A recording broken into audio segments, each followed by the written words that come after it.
Hey everyone, this is Athena from the AWS Startup Solutions Architect team, and today I will be demonstrating how to build an analytics pipeline from your IoT data on AWS. This can be used for building upon data being ingested into AWS IoTCore and using it for analysis and creating reports that can then be utilized to gain actionable insights on how to improve your products and overall experience. All the services that we're going to be using today are serverless. That means that they are fully managed by AWS, so you do not have to maintain any infrastructure, worry about manually scaling it, or pay anything upfront. With that said, let's look at the prerequisites for this tutorial. In order to recreate what we will be building today, you will need, firstly, an AWS account. If you're new to AWS, you can make use of the free tier that lets you try out some AWS services free of charge for a certain amount of usage.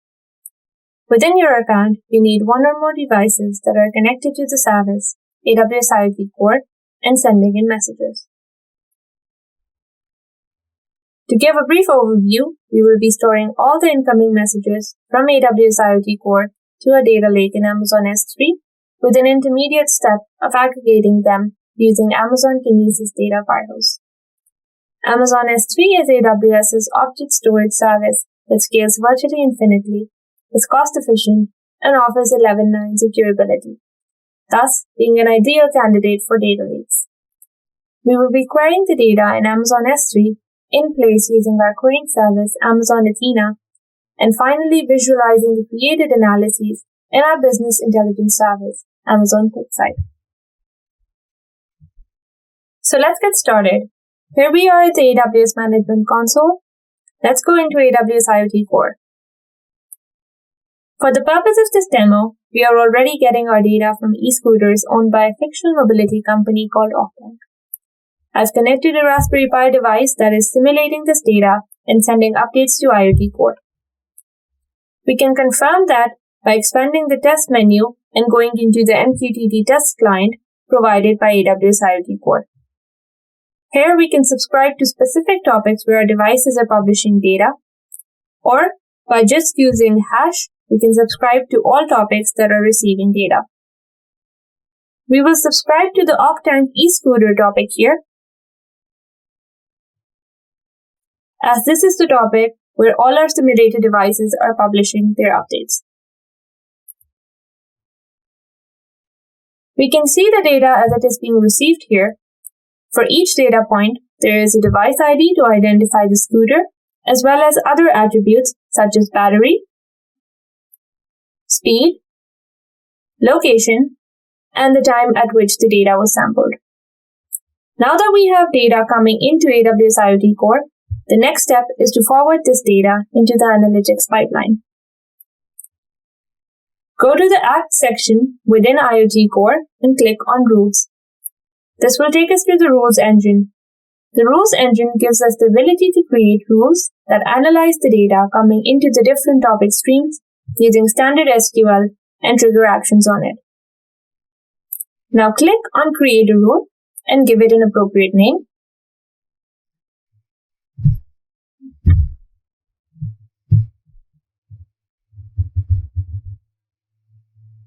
We can optionally add a description here as well. In the rule query statement, we can write SQL statements to select all or specific attributes from the topic. We can additionally use the where clause to add conditions. In our case, we will select all the attributes that we are getting from the Octank e-scooter topic by using an asterisk.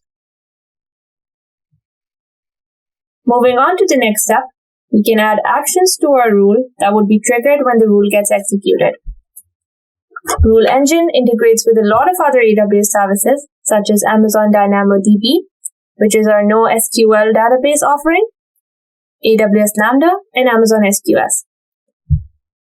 The straightforward option for an action here would be to store each message in an Amazon S3 bucket. The challenge then would be that anytime AWS IoTCore receives a message, it will be stored as a new object in S3. If you have 1,000 devices sending in one data record every second, that would result in 1,000 new objects per second. Therefore, we can add an intermediate aggregation step where each record is batched before being sent forward to the S3 bucket. For this, we will use Amazon Kinesis Data Firehose. Amazon Kinesis Data Firehose gives us the option to create a delivery stream that collects these records that are coming in before sending them to the destination. Optionally, it can transform as well as convert the format of the data. So before we configure the action, we need to create a delivery stream. And in order to do that, we will select the Create a New Resource option. This will switch us over to the Amazon Kinesis Data Firehose console. Now click on Create Delivery Stream and give it a meaningful name.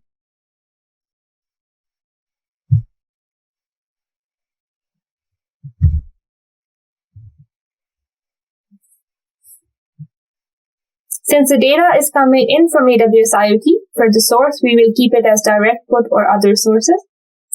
We can optionally enable encryption on the delivery stream and use an AWS owned key or a customer managed key. But we will skip this step for now and uncheck the checkbox and then click on Next. For the destination, we will choose Amazon S3 as that is where our bucket for the data lake will reside. So now we scroll down, choosing an S3 bucket. If you already have a bucket created for this purpose, you can select it from the drop-down. So we will select our bucket from here. If you don't have such a bucket in place, then you can create a new bucket by clicking on Create New, give it a name, select the region for the bucket, and so on. Now click on Next. On the Configure Settings page, you will have two important parameters to configure. These are the buffer conditions Amazon Kinesis Data Firehose checks before delivering records to the S3 bucket. The two conditions are buffer size, which is the total size of the aggregated records, and with buffer interval, which is the number of seconds since the last delivery was triggered.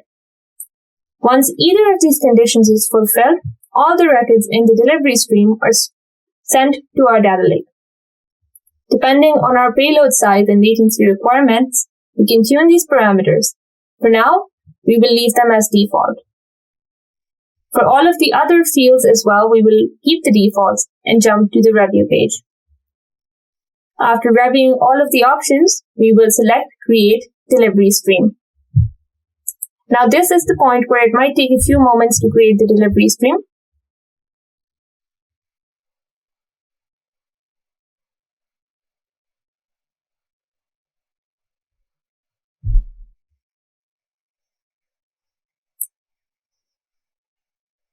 Now that the delivery stream has been created, head back to the Rules Engine tab.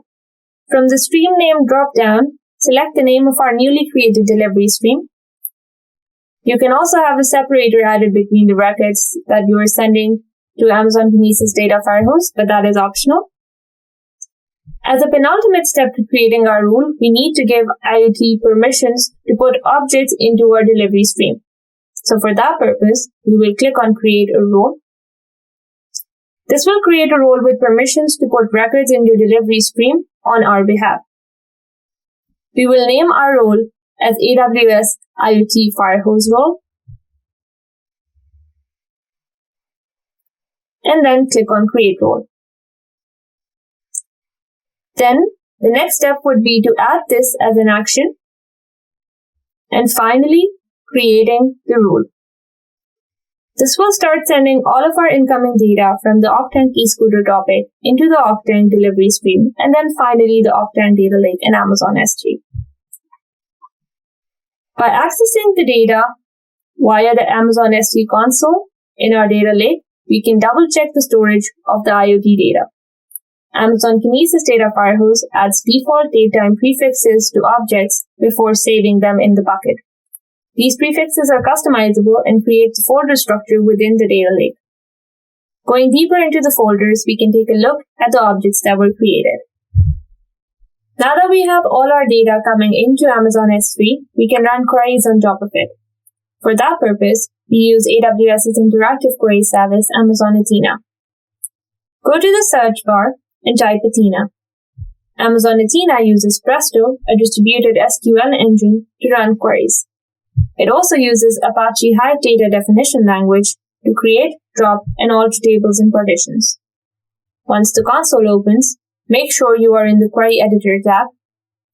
Amazon Athena does not store the data itself, rather queries the Amazon S3 data in place. To start analyzing, we need to connect Amazon Athena to our data source, that is, our S3 data lake. We can do this by either running a query in Amazon Athena or directly using the console. Let's go with the latter path. Click on Connect to a data source and choose Amazon S3 as the location. In the metadata catalog, choose AWS Glue data catalog. Amazon Athena uses AWS Glue, which is an extract, transform, and load service to retrieve table metadata for Amazon S3 by creating data catalogs. This table metadata then tells Amazon Athena how to find, read, and process the data that it is supposed to query. Click Next. Similarly, for connection details, keep the defaults and connect to AWS Glue. This will open the AWS Glue console in a new tab. Just to reiterate the usage of AWS Glue here, we need to find how the data is structured in our data lake, and for this, an AWS Glue crawler would crawl our S3 data lake and automatically populate data catalogs with tables following the bucket schema. To see that in action, we will create a crawler by first giving it a name.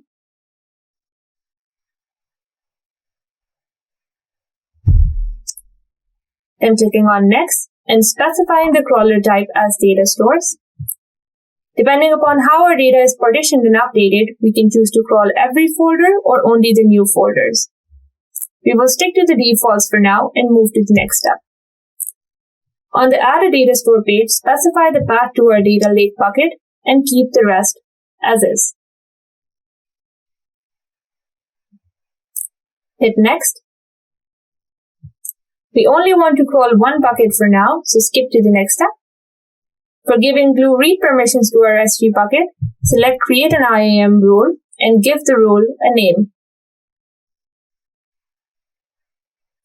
This will automatically create and assign a role to Glue with the required permissions. Click Next. Depending upon how often the data is updated, we can choose to set the frequency of the crawler. For this tutorial, we will keep it as run on demand, where we will run the crawler before querying the data.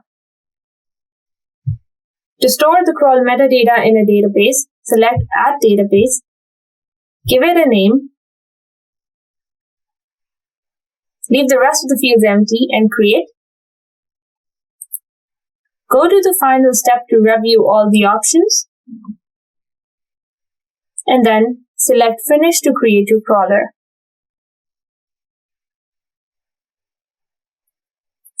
Select the newly created crawler and then run it.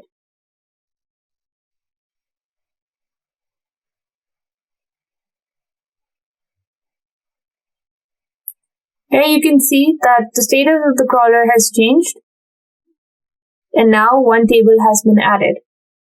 Head back now to the Amazon Athena console and set the database to our recently created database, which is OctanDB in this case. This will automatically populate the tables in the database. We can review this data by clicking on Preview Table. The data from the e-scooters is displayed in table form and can be seen here. Now, various SQL queries can be run on top of this data to analyze it.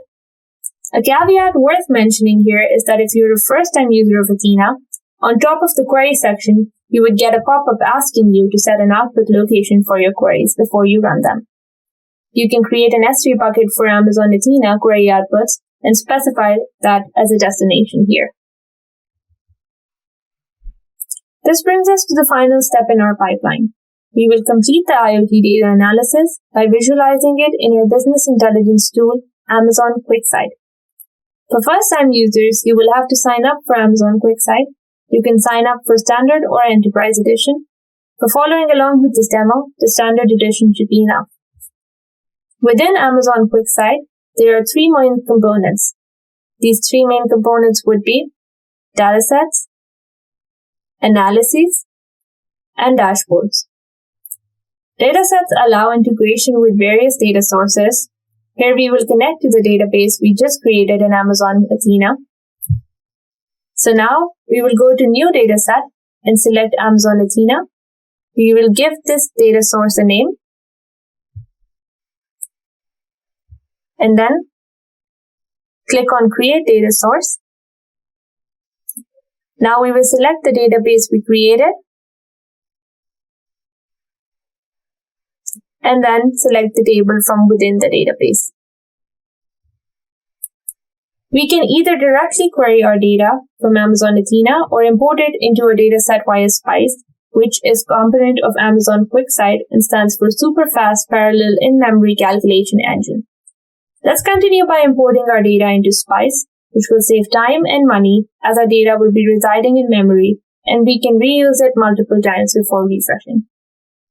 Now clicking on Visualize would create a new analysis here, so let's do that.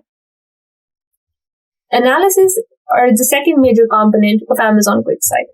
Within an analysis, we can create visuals pertaining to different fields in our dataset. Let's start by adding a visual to our analysis. We want to analyze the average speed and battery life of the scooters. We begin by selecting the fields that we want in our visual. So we would select device ID, speed, and battery. Amazon Quickside has a feature called Autograph that automatically selects the most well-suited graph type for the selected fields. We can then proceed to customize it as we like. In this particular scenario, we want to compare the averages. We will select the appropriate aggregation function for speed and battery. Select value. Now open the drop-down and then change the aggregation function from sum to average. Now we will repeat the same for the battery field. Here we have a visual created. Now more visuals can be added by going to Add and selecting Add Visual. As a final step, we can go to Share and publish our analysis as a dashboard. We will do that by giving the dashboard a name.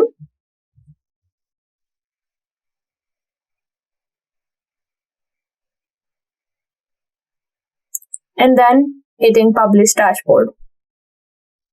This will create a read-only copy of our analysis that can be shared with stakeholders so they can make data-driven decisions. Now to summarize, we started off by creating a rule in AWS IoT Rules Engine, which triggers an action to send each record to Amazon Kinesis Data Firehose, where they are aggregated and then finally stored in our data lake and Amazon S3. For running analysis on the data, we use Amazon Athena. And then lastly, we created visuals in Amazon Quickside and published them in the form of dashboards. This way, we started off with raw data from our devices and ended up with an easy to understand visuals to gain insights from. Thanks for watching and happy building.